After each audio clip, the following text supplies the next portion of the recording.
अब इस बीमारी के इलाज की बात करेंगे तो सबसे पहले हमारे पास न्यूट्रिशनल रिहैबिलिटेशन आएगी। बच्चा अगर मेल न्यूरिश्ड है तो उसमें जो सप्लीमेंट्स हैं उनको हम ठीक करेंगे, पेरेंट्स की काउंसलिंग करेंगे और बच्चे की जो है ना हम काउंसलिंग करेंगे कि आप ये क्यों खाते हैं या इसके जो नुकसानात हैं वो हम उसको बताएँगे और एक प्रॉपर सेशन होगा तो उससे जो है ना बेहतरी आ जाती है।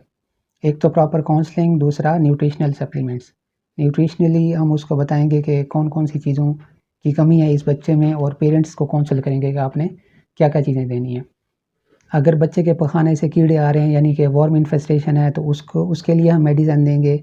बाकी सप्लीमेंट्स में हम आयरन ऐड करते हैं क्योंकि जो मोस्ट कॉमन काज़ है या जो हमारा रीजन है इसमें आयरन डेफिशिएंसी एनीमिया चल रहा होता है काफ़ी सारे बच्चों में। तो उसके सप्लीमेंट्स ऐड करेंगे, साथ में हम कैल्शियम और ज़िंक को भी कंसीडर कर सकते हैं।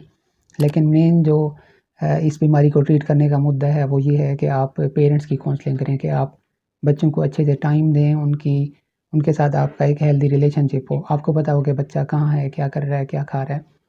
जिन बच्चों में ये बीमारी शिद्दत अख्तियार कर चुकी होती है तो उनमें एक ख़ास चीज़ जब वो खा रहे होते हैं तो उससे एक ख़ास प्रॉब्लम डेवलप हो रहा होता है।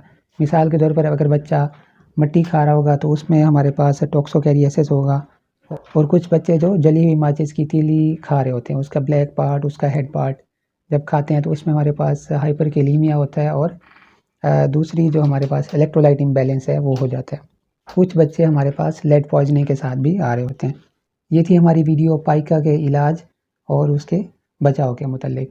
नेक्स्ट वीडियो में किसी और टॉपिक के साथ मुलाकात होगी। अगर आपने हमारा चैनल अभी तक सब्सक्राइब नहीं किया तो हमारे चैनल को सब्सक्राइब कर लें ताकि आपको हेल्थ रिलेटेड जितनी भी वीडियोज़ हैं वो मिलती रहें। अल्लाह हाफ़िज़।